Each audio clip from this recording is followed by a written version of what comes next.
Thank you, Margot. Let's call the meeting to order at, I think it's still 6:30. Yes, it is. And the first item on the agenda is to approve the minutes from the regular meeting held on October 26, 2021. I make a motion that we approve the minutes from the regular meeting held on October 26, 2021. Second. All those in favor? Aye. Okay.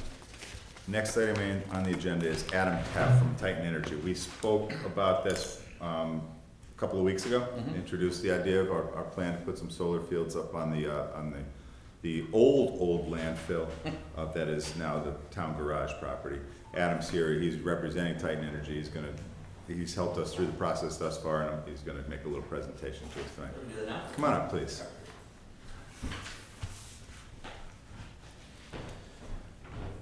4 copies. Okay. Hang on to one myself. Thank you. And I can get electronic copies too. Thanks. So, appreciate everybody allowing me to come here and talk about this project. My name is Adam Teff, the general manager of Titan Gen. We work with the town of Deep River through our affiliation with CCM, so we help manage energy issues, essentially. And the work we did here relates to solar procurement, the RFP that we issued for the town of Deep River. If you flip through, we don't have to go through all this. This is more just for everybody's edification and public record. But we issued the RFP on August 25th. The idea was to look at wastewater plant, elementary school, highway department. Those 3 sites had unique aspects about them that we thought could work for a project. Ultimately, when we conducted the site visit and did the due diligence, going through that process on the 7th and then opening the proposals on the 12th, it really became apparent to me that the ideal fit for Deep River is to build one big array at 206 Winthrop, so the highway department, instead of trying to build individual facilities at, say, the elementary school and the wastewater plant. And this is a project that is actually possible today, but was not possible anytime really over the last 10 years or so, based on the way the solar programs worked. What's new and different today is that you can build one large array as long as it's within town limits on town property, which in this case that does apply. And you can send credits through what's called virtual net metering to up to 5 accounts in town. And the reason I say it's possible today, it wasn't possible before, there was a relatively small pilot program for virtual net metering a few years ago, but it filled up really quickly, and the state basically said, well, that was interesting, but we're not going to do anything with this for a few years. So as we've transitioned from the old solar program called the ZREC to the new program, they expanded the caps for municipalities, agriculture customers, and state. So if you were state of Connecticut, a farmer, or a town, you could participate in the small carve-out for virtual net metering again. And because town of Deep River owns that parcel, and the fact that it's a capped landfill is actually really advantageous, because the way that the program works is once you select a vendor, that vendor has to, it's a competitive process to secure incentive funding for this project so we can make the economics work. But if you're building on a capped landfill, you actually get added weight when you're compared against other projects that might not be. So it's actually really helpful. And also I know that there's an uncapped landfill adjacent to this site too, which could be done as a phase 2 eventually at some point. But because it is not yet capped, we basically just have to leave it be. So in going through this process, analyzing the results, became obvious that the virtual net metering with one array sent to 5 various accounts was going to produce the most economic value for the town. And if you like the concept and you think the numbers are good, then it comes down to selecting the vendor. And there were 2 that stuck out as the ideal fit, but why don't we progress here, unless anybody has any questions generally about anything that I covered so far.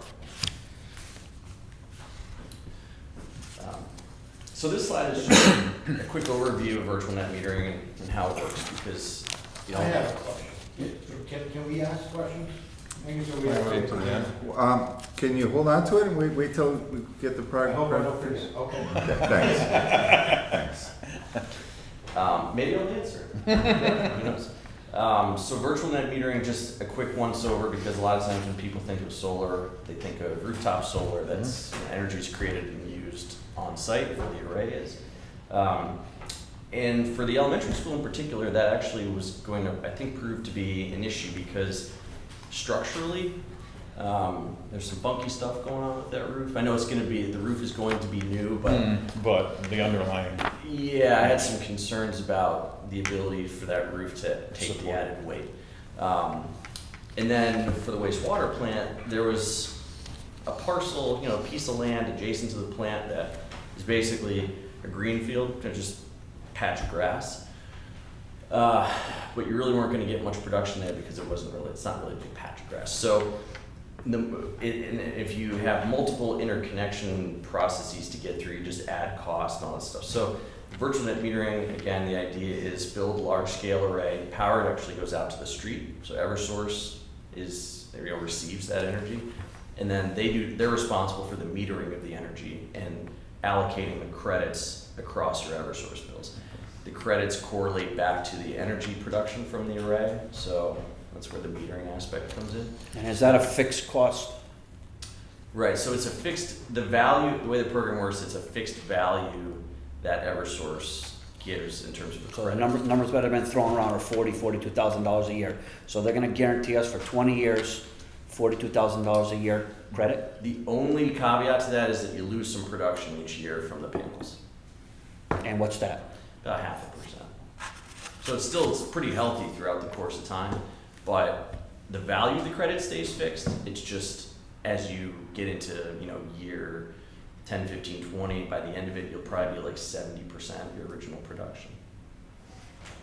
Okay. I'll let you finish because I have a bunch of questions. I probably won't read them all off tonight. I'll give them to you, and if you can, Yeah. email Angus or me back with them. There are too many questions to do all tonight, but Yeah, sure. Thank you.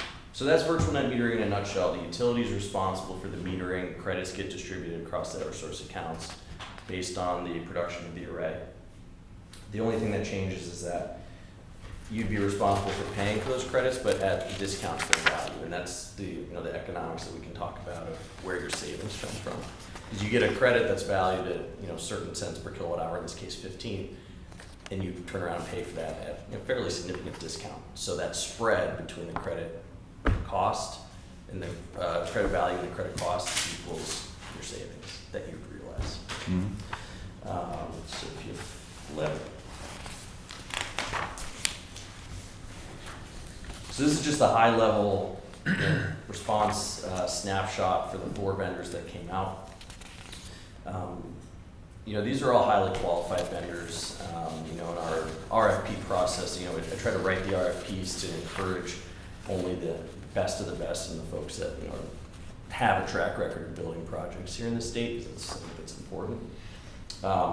So I don't have any qualms either way with the qualifications of the folks that are on this list. It's really, I think, a question between Verigy and CTEC. I have some opinions and some experience that could inform the town's decision one way or another on that. But ultimately, of course, it's not up to me. I can just help guide the process as best I can. In terms of my experience, I've had Verigy win RFPs that we've run before, and I've worked with them firsthand, and the experience was good. CTEC, I only have one experience, and I was brought in as a consultant kind of on the back end of the process. Something to do with getting through their contract. So, not as much experience, but they've been around for about 10 years now, which is a pretty healthy amount of time for a solar company here in the state. and they've done solar fields on top of. They've done Cap dumps? landfills. Yep, they've done landfills before. It was the town of Putnam actually that I got brought into to kind of help work out some of the details, and that was on the landfill as well. So they're DAS certified, as an installer. So their track record of doing projects in the state is good. I just, again, as I bring my experience to this, they historically, their pricing has generally been, a little bit on the higher side, which is the sole reason why I think they haven't won a lot of the municipal RFPs, but, everybody's competitive, spirit or advantages, they change over time, so, I think a lot of it, what it comes down to is, checking in with references and just getting a comfort level that whoever you select, you can get some good references behind. And each bidder, provided references, and I gave Angus some kind of off their RFP, off the book references to projects I know they've done and stuff, so we can be thorough about it. So the long and short is that you get a solar credit, right? So 15 cents per kilowatt hour, and you turn around and pay for that credit at that price. So the spread between the two is the savings that you'd realize over year to year. And that box in the corner right, I just went through, the 5 top energy users in town, and that's my that's my recommendation for how I would split those credits on an annual basis. It's a nice neat fit. Basically, you hit the top 5, and you're only allowed 5, so you have to focus on the biggest and best.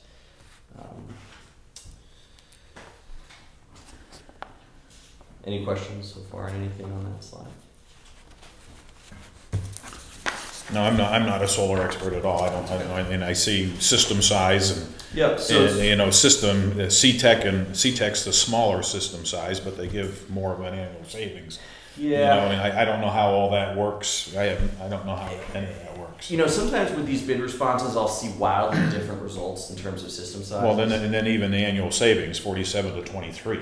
yeah. That's huge. Well, so the thing with the system sizes, these are all pretty much within, people's, every bid response was, marginally different just based on either the equipment they're using or the number of panels in their proposal, but they're all within a very, kind of tight swing. Like, when I start seeing outliers where system sizes are, 20% bigger, 30% bigger, then I start to, we have to dig into that further and figure out what's going on. But everybody's really kind of within that tight band of just about 700 kW DC.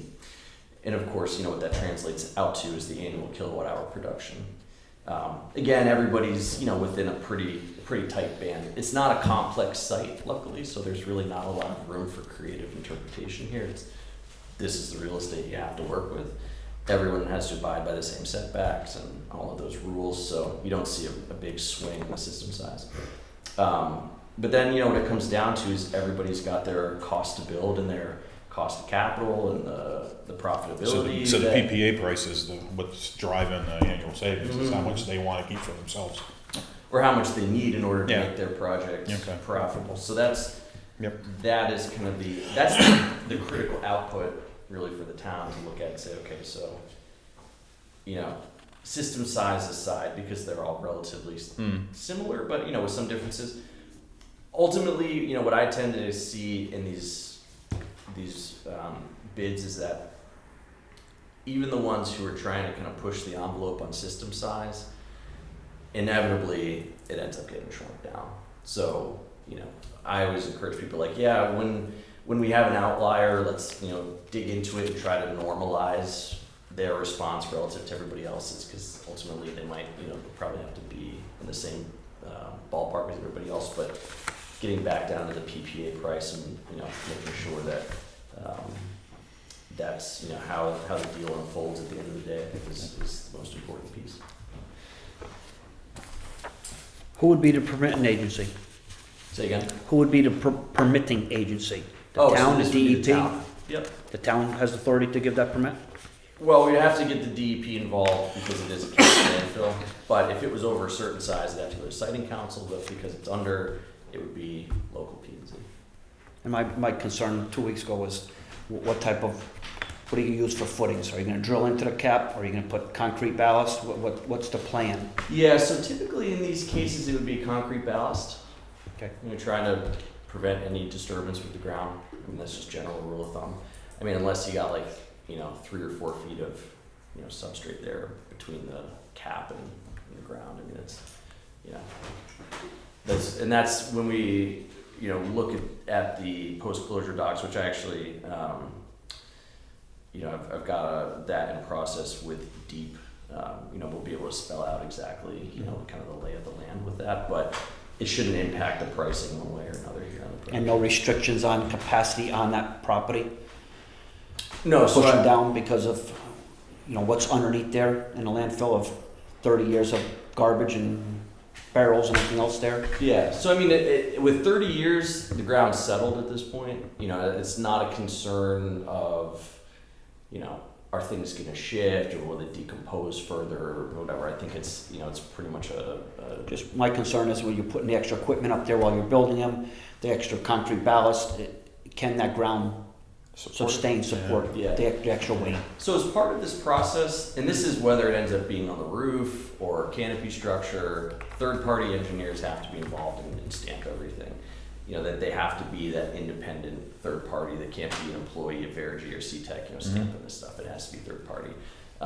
Civil engineering, structural engineering, that's all part of this. And once you select a vendor and get through the contracting phase, that's when they start hiring that outside help to do that evaluative work. And when we select a vendor, are they there for the 20 years or will they sell off?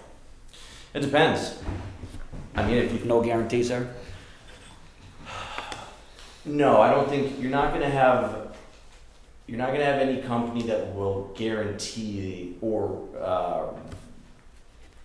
abandon or forego their right to sell the asset at some point. Because generally, what happens with these is that the first round of investors tends to own them for about 7 years. They exhaust all the tax benefits, and then they flip it to another group that'll take it for the remaining 13 years. So.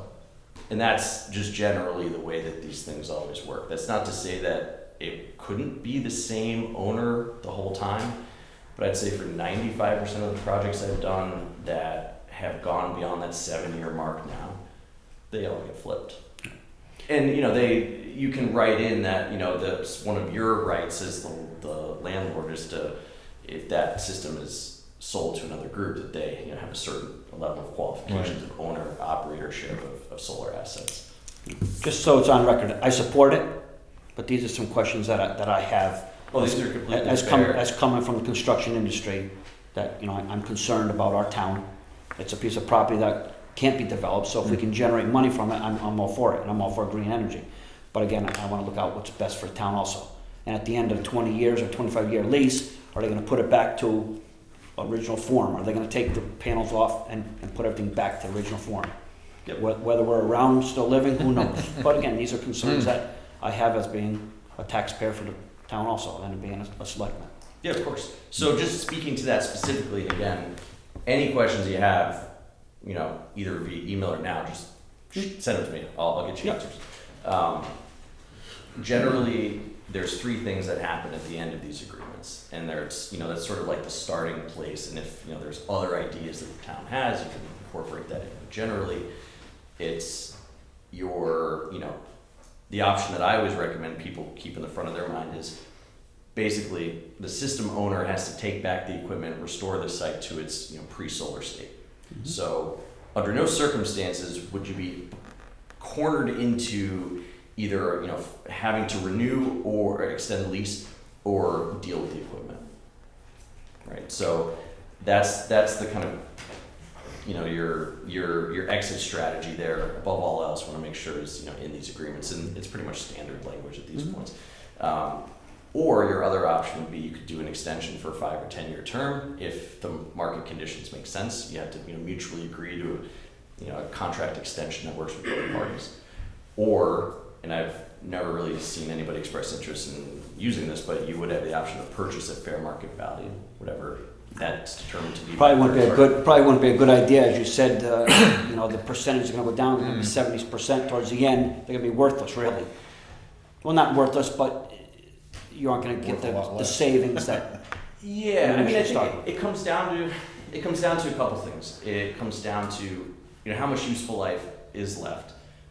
At the end of that 20 years, you're probably going to need new inverters and some other equipment that would cost money.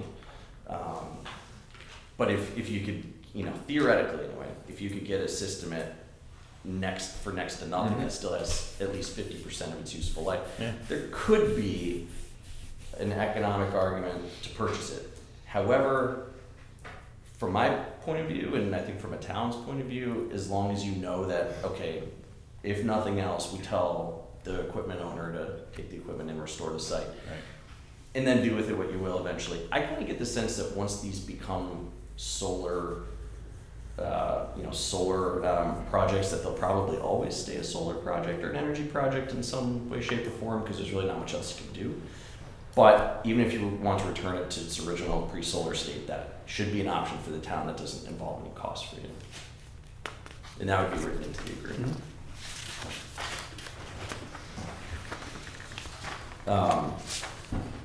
So unless anybody, if you have any other questions about that slide, I included the layouts both from Verity and CTEC. Again, some of this comes down to, my opinion. Again, take it entirely for what it's worth. I thought that the Verity proposal, at least in the presentation, appeared to put more consideration into topography, into potential shading issues and tree clearing. I asked Verity for their position on, say, like clearing those doing some tree work to the south in order to make sure that the shading's not an issue. And I said, it's in there, it's in the pricing. But I always put a little bit more weight on to the folks who give the most thorough responses. And the most, I think part of that to me anyway is thorough layout right out of the get-go that really calls out some of the unique aspects of the parcel and just demonstrates that they put that thought in. And again, I'm not necessarily saying that CTEC didn't do that, but in going back and forth, sort of the ongoing question answer session with CTEC and Verity, I did give very thoughtful, thorough answers from Verity. CTEC, was pretty good, but not as thorough in some things. So, one of the aspects that is really it's not purely CTEC, it's not purely Verity. It just seems to be everywhere right now. Is like the cost of stuff, right? It's just like the cost of steel, cost of labor. We're living in strange times where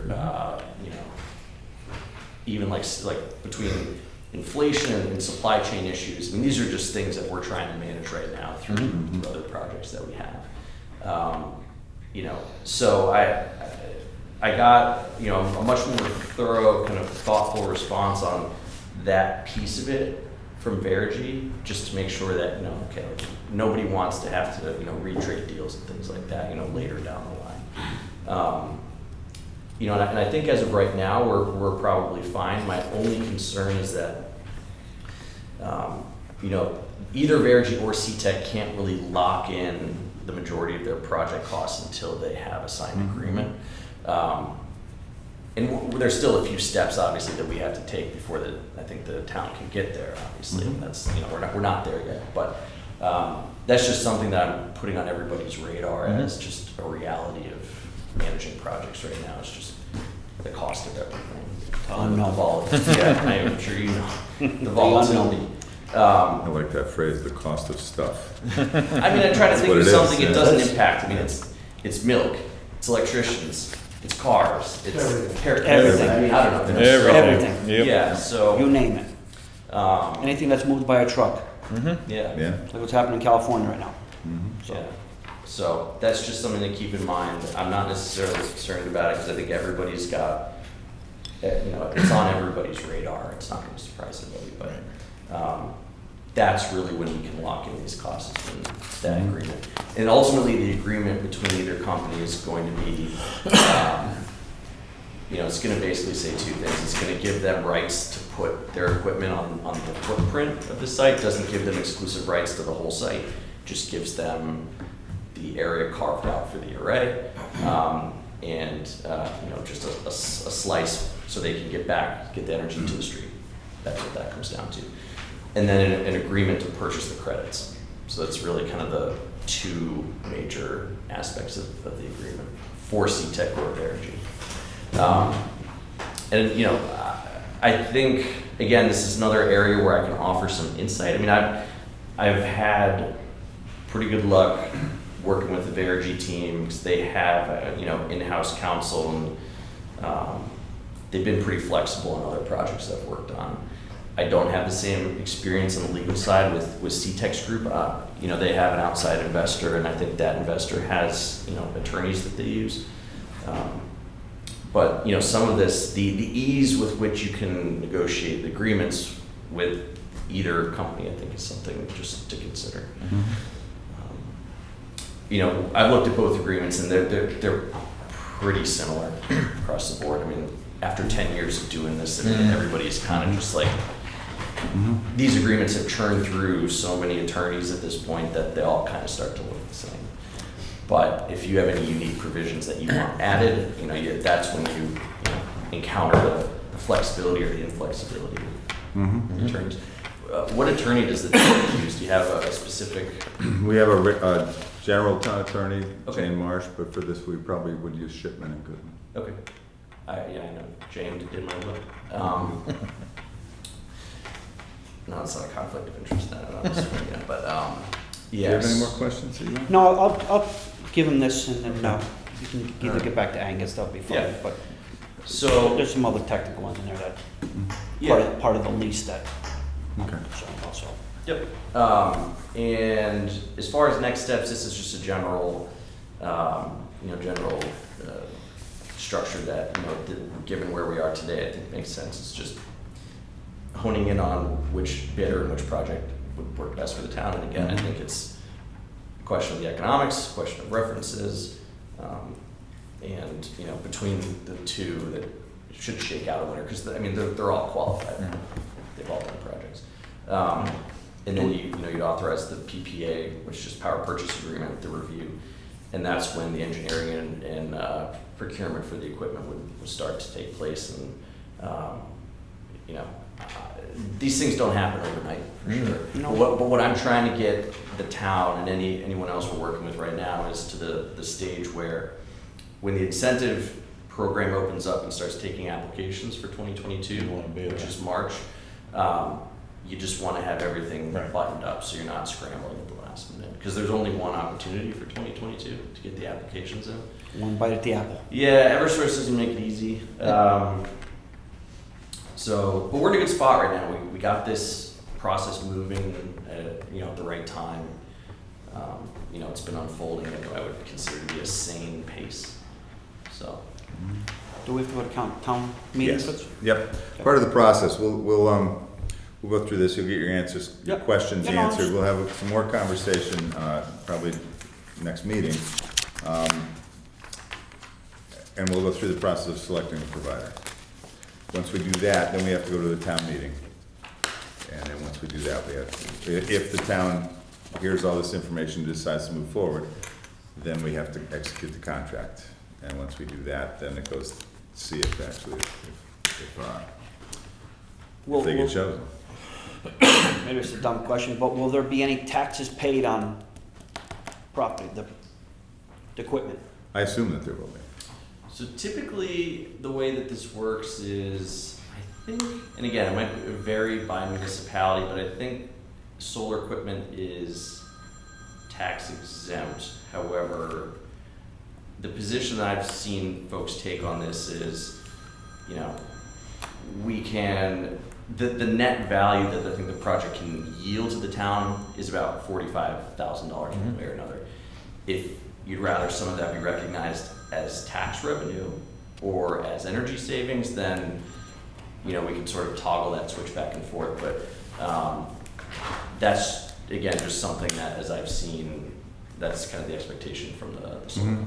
That might be a good way to look at this, and something we dig into a little bit, because at least a couple of the larger electricity users, the town doesn't pay that electricity bill directly. Like the school and WPCA have their own budgets for that, so while the town is paying it, so we may wanna dig into that contract a little deeper as we get closer. Sure. Are you guys okay? I'm good. You okay taking the questions from the audience? Yeah. Ryan, Do you remember your question now? Yeah, so your task is, you're not a vendor, correct? Correct. We run the RFP. So what is an RFP? Yeah, so request for proposal. So basically the entirety, managing this process from identifying the sites, doing the analytical work to make sure that it's feasible, getting the vendor quotes, participating in meetings like this, assisting with the contract negotiation, and when they pick a vendor, being sort of an on-call project manager throughout the installation process. Who's the project manager would be? You, We are the owner's rep throughout the process. owner meaning the solar The town. company? or- Represent the town. For us. Yeah, we For work for us. the town. All right. And so, getting to the taxes, they would be, the solar company would be charged personal property tax on the solar panels, is that correct? I don't believe that's how it generally works with municipalities. I think and again, you can structure the deal however you want to structure it, whether you rather recognize that value as reduction of your energy bill, or sometimes we do payment in lieu of taxes like a pilot, where it's revenue coming back into the town. I mean, there are different ways that we can structure this depending on how the town can best recognize that 40-some thousand value. Okay, so, let me ask you a question. You put solar panels on your house.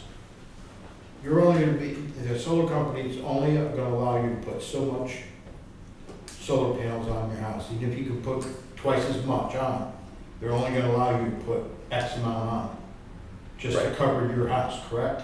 Correct. That's for residential. Correct. Different set of rules. Yeah. But if you go bigger, then the town can tax you on the, because now you become a generator. A merchant generator. Correct. So you guys are a commercial generator, or the person that's gonna come out here and do this is gonna be a commercial generator, is that correct?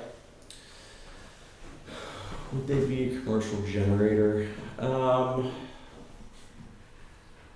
It's hard to say. I mean, I think every town has its own way that they would, I guess, approach the taxing question.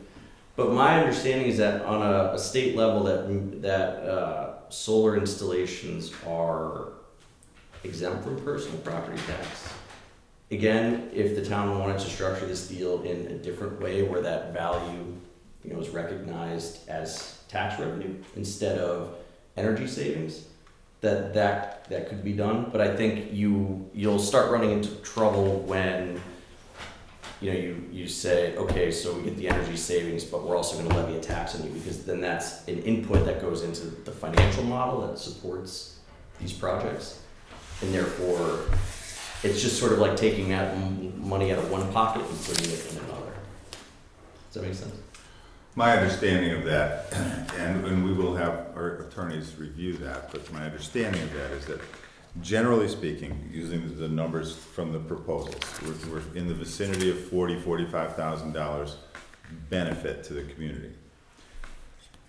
That will either be applied towards our bills, applied toward taxes, or somewhere in between. But the money that the town is going to generate, either cash in taxes or benefits through our electric bills, is going to be the same. It's going to be that 40, 45. The guys that are building this are going to build it. Their numbers come out to, it costs them this much to build it, this much to maintain it, this much of that will go to the town. If you want it in taxes, great. If you want it in electricity benefits, that's great. But that's how I understand your answer. And that's 100% correct. Yeah.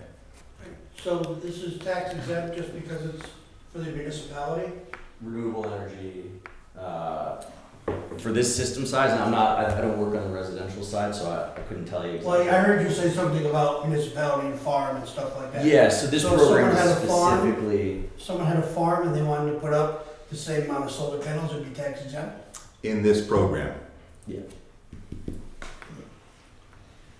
but you have to be part of this program. If you went up and did it privately, That's a Then different. it would be a No, whole but different I story. understand all that, I understand all that. I'm just saying, but if I have a 20-acre piece of property and I wanna put solar panels on it and generate Then power, then that it would farm, be tax exempt. that farm owner should reach out to a But gentleman it would like be here to tax, I find mean, I'm out just what. asking. Gary, that's not a question that can be Yeah. specifically answered Yeah, right now. and, you know, as far, here's one caveat though.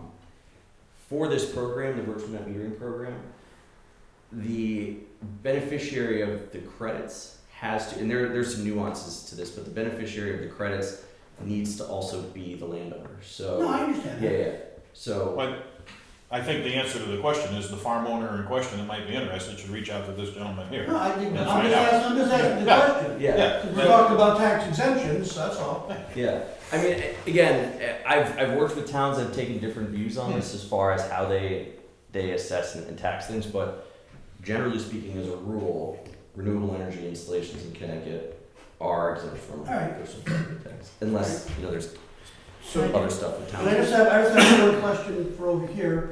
We still don't know if this is a capped dump, correct? Yeah, we do.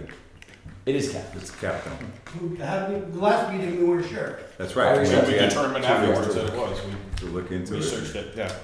Yeah. It's a capped on. So we have. And that's how they proposed their proposal. I do have one more question. So, when this, first of all, who's gonna write the proposal, or the bid proposal, to the power company? The solar company? You? So if you select a vendor, the vendor takes that responsibility of submitting their bid into the program. So what we did is we wrote and drafted and did the RFP to select the vendor. To get into the incentive program, there's an application, you have to do an interconnection application, impact study. There are bid forms for the program that need to be filled out relative to the project itself, which is why you really need to select a vendor and have a project before you start submitting incentive applications. I mean, that's the best way to do it. And given where we are in the So year now. how is we are gonna know that we're getting apples to apples on the bid? So these bids, the vendors that came out and walked the site, they were the ones who, you know, these are the offers that we're contemplating now. So it was up to me as the bid administrator to make sure that what everybody was bidding was feasible, apples to apples, and Okay. structured in a way where there's that competition to make sure that it's driving the most value for the town. Okay. So Matt, Verigy and C-Tech, the equipment that they use, is there a standard? Do they use the same equipment? Is some equipment better than others? Do we have to worry about a less than adequate manufacturer of the equipment that's gonna create problems down the road, or is that doesn't matter? So as part of the bid response, I asked everybody to spell out exactly what equipment they'd be using. So the panels, inverters, racking, those are really the three main aspects of any solar project. And in the bid, we call out specifically that you have to use what's called tier 1 equipment. And there's basically just an industry standard, you know, ranking tier 1, tier 2, tier 3. Nobody uses anything less than tier 1, and the reason is because every lender on this project is going to require, you know, as they bring their capital to it, they need to make sure that, you know, whatever's getting installed is tier 1 equipment. So that's in some ways a formality, but it's always good to make sure that it's written in there anyway that it has to be that tier 1 equipment. And there's certain warranties that come into play when you use tier 1 equipment. Generally speaking, 20 to 25-year warranties. So any of the equipment that gets installed, and everybody's proposing, you know, equipment that I would say is top notch and not anything that's either off-brand or, you know, unheard of, things like It may seem like a silly question, but if the system goes down for some reason, how does that affect the yearly credit that the town will receive? Yeah, And the if silly it goes questions off- are always the best ones. So, and that's well, it's not a silly question, but it is a good question. So, the way I try to frame it for people is this: there are some cases where you can get production guarantees. It's like a certain baseline, because there's always going to be weather fluctuations with solar. It's just kind of the way it goes. Some years will be really good, some years will be not as good, but most of the time it's pretty predictable within a 2 to 3% swing. So you have that aspect of predictability, with the weather basically being pretty consistent. And then there have been cases where we've been able to negotiate that baseline. So if it falls below a certain percentage of expected output, there could be a true up payment to the town. So that's really to kind of prevent significant prolonged downtime for arrays where you're not getting the credits that you thought you were going to get. No, it's always sunny in Deep River. I'm just talking about an equipment failure. Yeah. No, of course. Yeah. So think of it this way. The return on this project for anybody, whether it's CTEC or Vergy, is predicated on its ability to create energy. Because if it's not creating energy, they don't have anything to sell you.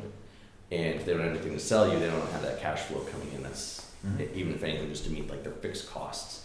So in their best interest. Everybody is really aligned, and I think the solar.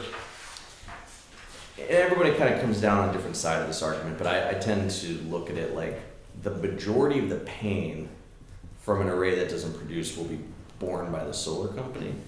Of course, the town should be getting what they expect to get, and that's, certainly my position on it too. It's just, I think when you consider how these deals are written and who stands to benefit or who stands to experience the pain of an array that doesn't produce, the vendor's basically got a multi-million-dollar piece of equipment there that's not earning any revenue for them. So typically what we find, and again, that's why when we look at the equipment, we like to understand what the warranties are in it, obviously, because the warranties are a huge issue. And we like to see those 20-year warranties on the equipment, so there's really no good reason why anything should fail and not be replaced at the end of the day. And it also is a good argument too for understanding the financial characteristics of each company and the money that they bring to the table. Making sure they're well capitalized and experienced in owning and operating these assets. So Titan actually owns cogeneration assets. We don't own solar. Cogeneration is, for those who don't know, is basically just small block V8 engine that burns natural gas. You capture waste heat from it, you produce electricity at the same time. Not terribly different than this in some ways, because we own a piece of equipment and we're selling power. But I can tell you as the asset manager for those, when that thing goes down, I'll get calls in the middle of the night and I have to answer them. So it's, there's motivation to make sure that these things produce what they're going to produce. Anything else? Question, what's the chance that the vendor's submission in March is not successful? Because I think there's limits, right, to the incentives? So there's a 60 megawatt allotment for the year. And this project is less than a megawatt. So I'm basing this off of, so 60 megawatts is about the size allotment that was in the previous program per year. And, it was very, very unusual to not have a project selected through the incentive process in the old program. And one of the reasons I'm particularly bullish on this year is because the changeover from the old program to the new program was relatively quick. Pura didn't really give anybody a lot of runway. So if you weren't kind of starting early like we were, you're going to have a scramble to try to put together a project for March. So I think the volume of applications for this year is actually going to be pretty low. Next year, my concern is that everybody's had a year and a half to get ready. So there's going to be a slam of projects. So I think people who are poised to act on this year and got started early, like Deep River did, I think it'll be fine. And again, one of the great benefits of this site is that in the incentive application process, capped landfills are given that added weight. So you have an inherent advantage over the same project but built on a farm or something like that, something that's non-brownfield. So that gives me added confidence that when you select a project go through, get the application filled, that you'll get selected for the incentive.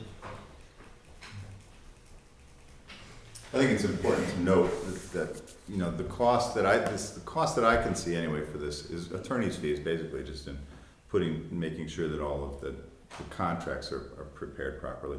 We're not paying for any of the installation. We're really only benefiting from this, energy-wise. And we're not having to maintain that field anymore, so that's a positive. But I think as we said with the school project, these are the kind of projects that it's important for the municipalities to get in front of. It's important for us to get out here and say, look, at this is how we can conserve energy. This is how we can make ourselves better stewards of where we live. And it's also important to recognize that we talk about the savings that we're seeing over at the elementary school from just the project that we did on the 3 buildings. And then we read this week's newspapers that say, okay, everybody's gonna pay this much more for electricity. So those savings are being eaten into already, but thank goodness we did it, because it would have been costing us that much more. So I think this is a good project for the community to move forward. I just get concerned with throwing out numbers, 40,000, 43,000. Where do those numbers come from? You know, my question, maybe you can't answer it, because one of the people here, on here is Green Skies or whatever. Didn't they do the one in Westbrook at the YMCA? And I'm being told that they aren't generating the money that they anticipated. So that concerns me as being one of the stewards here in the town. You know, again, you can throw out these numbers, and you said, oh, there could be a fluctuation between 2 and 3%. Well, 3% on 1 year, that's $12,000, right? 43,000, 10%, sorry, my math was wrong. No. $1,200. But my biggest concern is we throw out these numbers and we say, oh yeah, great. Yes, we are conserving energy, which is a very important thing.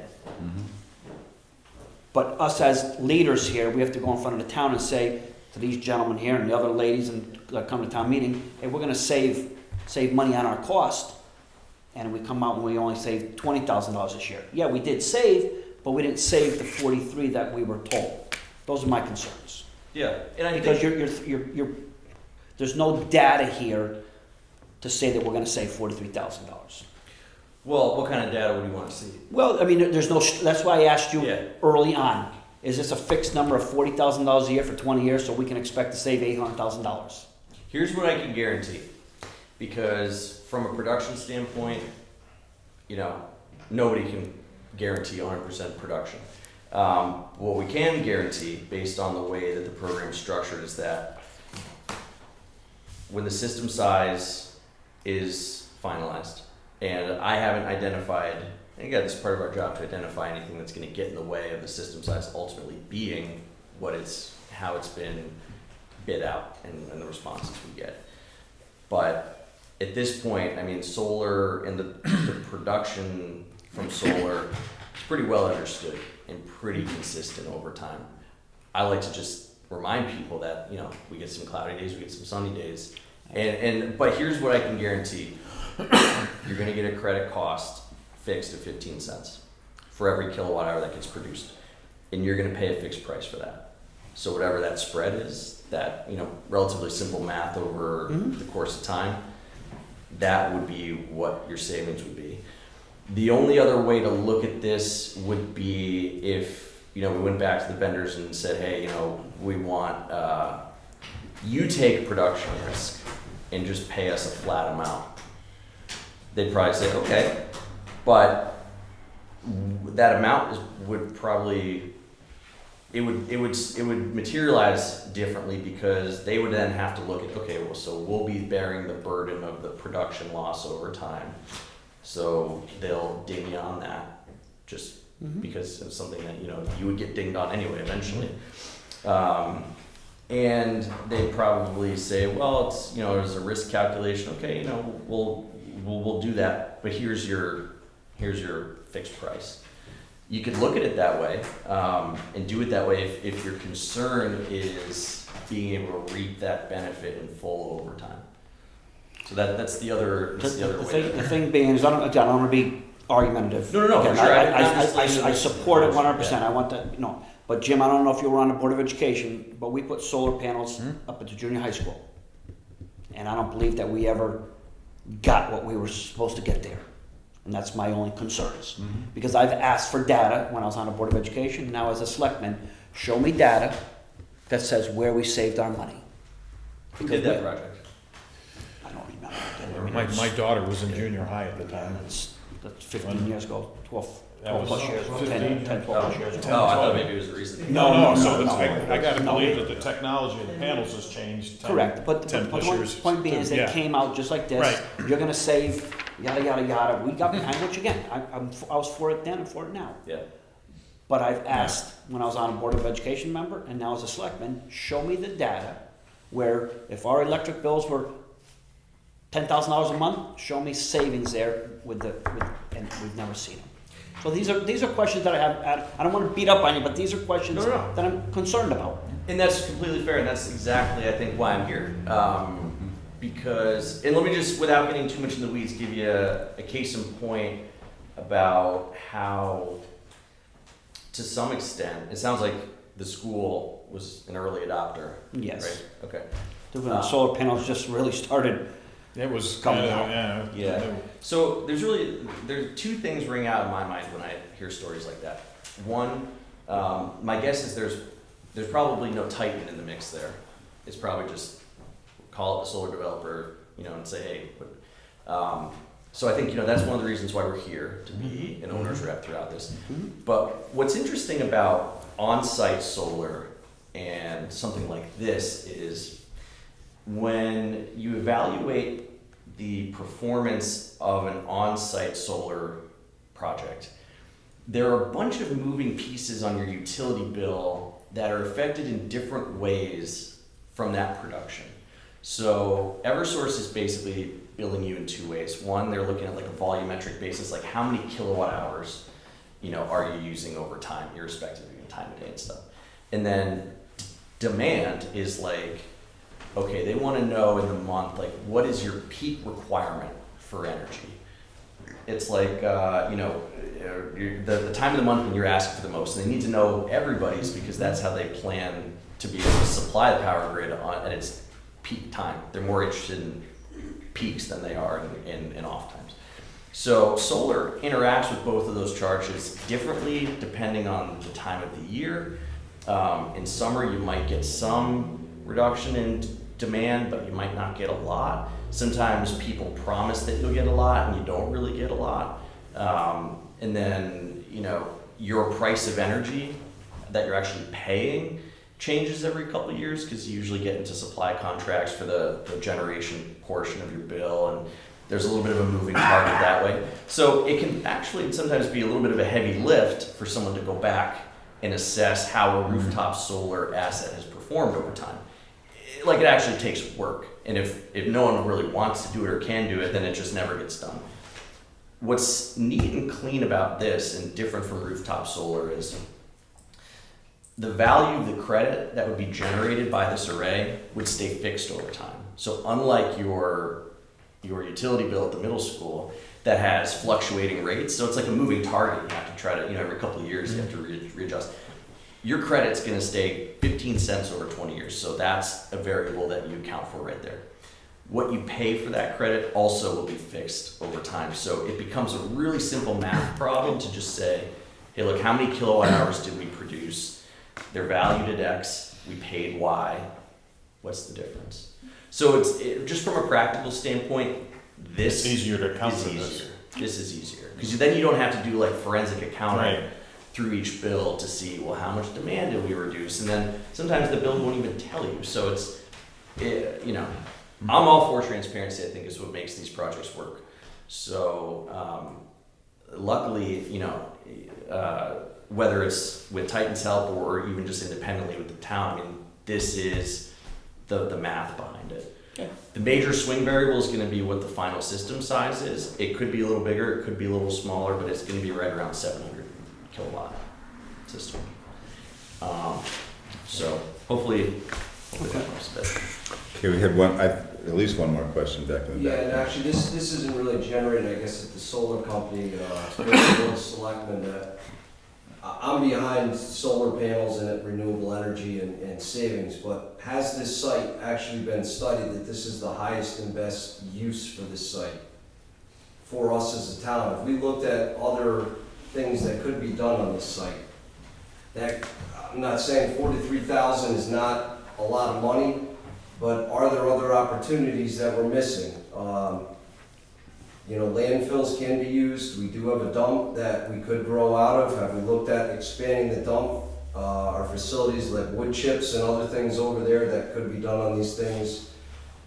There are other things that maybe the solar is a piece of it that has to go into another place, or we're locked into 20 years of not being able to use that property. Are we missing an opportunity that could be generating twice that amount of money that we haven't studied? On that particular piece of property, On that particular being a piece. capped landfill, I don't know how, what can be done on a capped landfill. Brown sites are being reclaimed every day. California's building malls on them. I'm not saying that you're going to. New Jersey's building industrial buildings on them now because they've got floating raft systems. You could have, and I'm not saying you're gonna build a high rise, but you could have a wood chip recycling plant on top of that because it's already contaminated. A public-private venture that you're dealing with your wood chips, somebody pays us money. There are other opportunities there that, again, maybe solar's a piece of it. If there's a building there, the solar array is then, the building roof is leased to this company. But we're locked into 20 years of not being able to access that land that we really should be sure that we haven't missed an opportunity there. And I'm not saying it's not solar, but there are a lot of people reusing those brown sites for things that they are generating good money for. That's why they're all after them. Okay. Jack? After the 15, 20 years mark, we're coming up to the 20 years, usually that's when the panels depreciate. What happens after that? That's what we talked about earlier. There are three different options. They can be removed, they can be rebuilt, or they can be bought by the town. Sorry, I didn't mean to. That's okay. I apologize. No problem. Thank you. Anybody else? Adam, thanks Thank very much for Yeah, coming. thank That's you. great Thank you. information. Thank you very much. We'll be in touch, and please get back to us with the answers to those Thanks, questions. Al. Will do, thanks. Thank you. Anybody wants to look at one of these, they're welcome to them.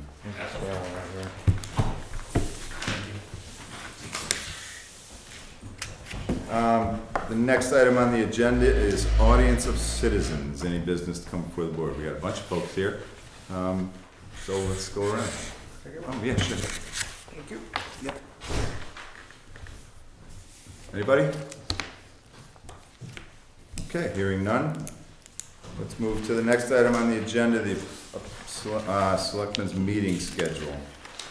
You guys had a chance to look at this. If there's anything that you have any questions about, speak up. If you don't, let's. Make a motion to adopt the selectmen's meeting that's been presented to us tonight I second that. for 2022. I second that. All those in favor? Aye. Next item on the agenda is appointments. We have to go through this every year when terms run out. If you guys want to just go through the list, we can go through them individually or as a whole. Each committee? It's your call. Yep. Each committee is fine. That's fine. We'll do one at, make a motion to appoint for the Community Health Committee 2-year terms. Joanna Giuliano, regular term to expire 12/1/2023. Carol Jones, regular member, 12/1/2023. Tracy R. Woodcock, regular member, 12/1/2023. And then 2 vacancies. Do we need a motion after each one? That was a motion. That was a motion to do Second. all of those? Yep. Second? All those in favor? Aye. Aye. Yes. Make a motion for Conservation Inland Wetlands 3-year term Tanner Stevens, regular, term to expire 12/1/2024. George A. Atwood Jr., alternate, term to expire 12/1/2024, and a vacancy for regular member. I second that. All those in favor? Aye. Constables. Make a motion to appoint the following constables, one-year term, Benjamin DeCrosta, term to expire 12/1/2022, Christopher Reed, 12/1/2022, Matthew Ward, 12/1/2022, and Scott Wisner, 12/1/2022. Yeah, we'll do that one first. That's our review. Okay. Second. Okay. All those in favor? Aye. Now, special constables. Special constables, Howard Beardsley, term to expire 12/1/2022. Jerry F. Clark Sr., 12/1/2022. John E. Ely, 12/21/22. Robert L. Jenkins, 12/1/2022. And Mark Piscatati, sorry for butchering that, 12/1/2022. I second that. All those in favor? Aye. Make a motion, following people for the Design Advisory Board, two-year term. Lee Balducci, regular member, term to expire 12/1/2023. Pamela Potter, regular, term to expire 12/1/2023. And there's two vacancies. Second. All those in favor? Aye. Economic Development Committee, three-year term. Nicholas Kornacki, regular, term to expire 12/1/2024. Theodore W. McKenzie, regular, term to expire 12/1/2024. There's a vacancy for regular. I second that. All those in favor? Aye.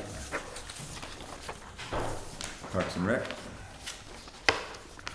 Make a motion to nominate the following people, the Park and Recreation Commission, three-year term, Kevin Crosby, regular, term to expire 12/1/2024. Sarah Cately, regular member, term to expire 12/1/2024. Brandon Woodcock, regular member, term to expire 12/1/2024, and there's three vacancies. Second. All those in favor? Aye. Planning and Zoning, three-year term. Anthony R. Boldock, regular, term to expire 12/1/2024. Jonathan Kasner, regular, 12/1/2024. Stanley W. Reinheimer, regular, term to expire 12/1/24. Vacancy as an alternate. I second that. All those in favor? Aye. Make a motion, following people, Veterans Green Monument Committee, two-year terms. Jonathan Kasner, term to expire 12/1/2023. Frank Santoro, term to expire 12/1/2023, and there's a regular vacancy. Second. All those in favor? Aye. Zoning Board of Appeals, three-year term. Edward Judd, regular, term to expire 12/1/2024. How are you? Leonard T. Kuhn, regular, term to expire 12/1/2024, and a vacancy as an alternate. I second that. All those in favor? Aye. Okay, so those are appointed, some of these need to go to town meeting. The Community Health Committee, and the Planning and Zoning, Zoning. and I believe Zoning Board of Appeals need to go to the town meeting for approval, so we'll have a meeting in December to do that. The next item on the agenda is sub-registrars as appointed by the town clerk, Amy Winchell. This is something we do, I think every 2 years, and it basically has to do with death certificates and things like that. Okay. Make a motion to approve the sub-registrars as appointed by the town clerk, Amy Winchell. David Blackwell of the Swan Funeral Home, term 1, January 3rd, 2022 to January 2nd, 2024. And Jordan A. Wells of the Robinson Wright and Waymer Funeral Home, same term, January 3rd, 2022 to January 2nd, 2024. I'll second it.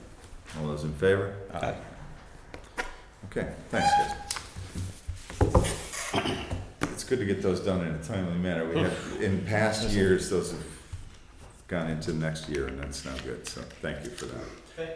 The next item on, Thanks for the, putting it forward. oh. Thank you for I don't your, want to interrupt, but thank you. thank you for doing the work. It's, Absolutely. you guys have got your, everyone Yes. who volunteers for these things, it's very much appreciated. A lot of As you can vacancies. see, we've got a lot of Yeah. vacancies we need to fill. Some committees, more than others, really struggle to function right now. Parks and Recreation is Park and struggling Rec to- is strong. can have a quorum for their meetings. You know, and they're continuing to put on some great events like the fireworks. But, you know, when you can't get a quorum, you can't have a meeting. When you can't have a meeting, it's hard to move forward. So I appreciate all you guys, and what everybody does, it really is great for the town. It's what makes the town Yep, special. absolutely. The next item on the agenda is Theodore Batco Jr. I'll be real quick, just a few points I want to make up. In that, I've been discussing and also copying minutes of the meetings and everything else with my neighbors in between meetings and things of that sort. At this point, the reason we're here is that we want to have a documentation trail that we've spoken to the Board of Selectmen, because we consider these two critical concerns regarding that crossing. One was the repair that may be necessary, the other is to have some sort of a monitoring and removal of materials as they come in place. With that in mind, speaking at the last month's meeting, we knew the blockage there that was just a couple of days before our last storm on the 26th. We were here on the 26th. But when you pick up the newspaper the next day, that we may not have gotten that impact of rain, but just nearby in Old Sabre, they had recorded 5.9 inches of rain, which would have had quite an impact at that site. So what we're trying to do is be conservative and get ahead of all of these storms as they happen. The other thing, there was a question there is, the last time I was able to observe the overtopping water over the Plains Road was back in September the 26th in 2018.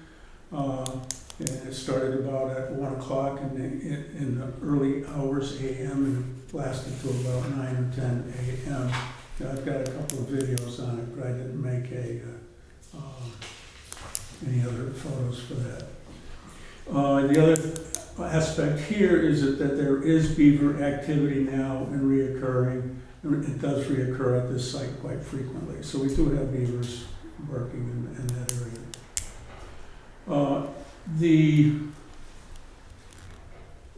This is kind of another statement, is that what we're looking for is like a priority plan in place to monitor, clear the culvert prior to storms, and when residents call with concerns about debris backing up into the deep river. So again, we're kind of looking for some sort of a statement, something in writing that we can have a fallback for. We can discuss it, but we'd like to see some direction there in print, shall I say.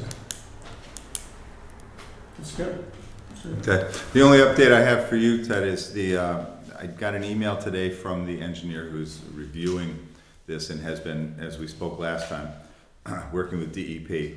DEP has looked at all the FEMA information and they feel pretty comfortable that there will be no impact to upstream to the proposed work that we're doing.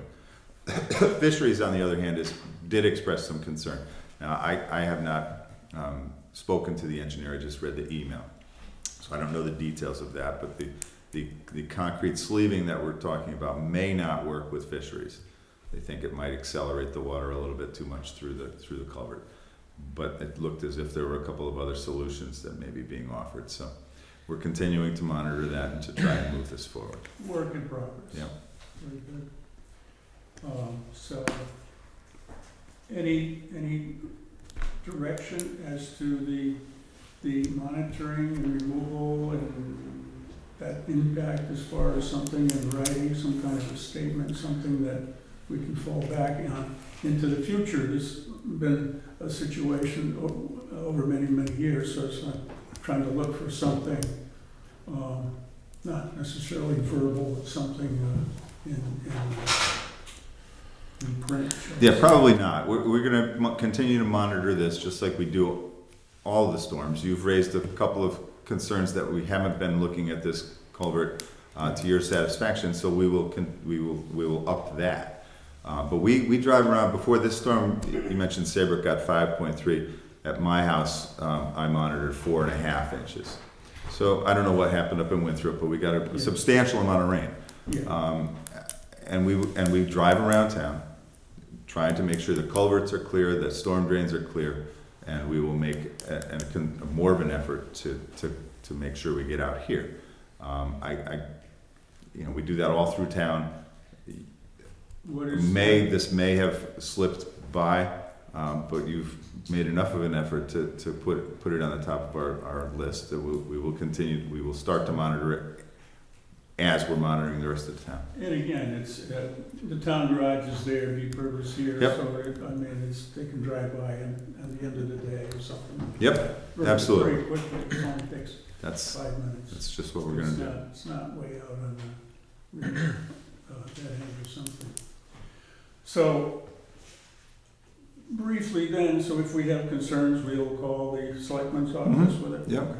All right, so that'll be our procedure at this point? I think so. Yeah, that's what we're doing. We had up on Hoop Hole, we had a culvert very similar to this, and you mentioned Beaver. The Beaver, we're actually building dams inside the culverts. Yeah, well, this And, picture here, if yeah. you look inside, if you look at. the And we would not have side- known that because we couldn't have seen it Yeah. until the resident up at the street called and said, "Hey, Yeah.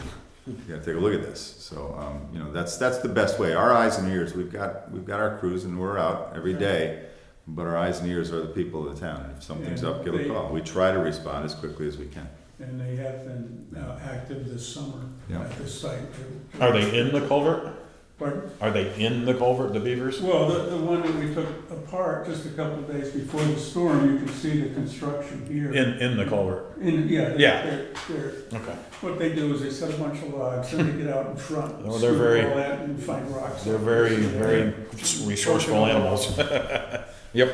And they're persistent. Yep. All right. Thank you. Thanks, Ted. Take that. No other business in front of the board.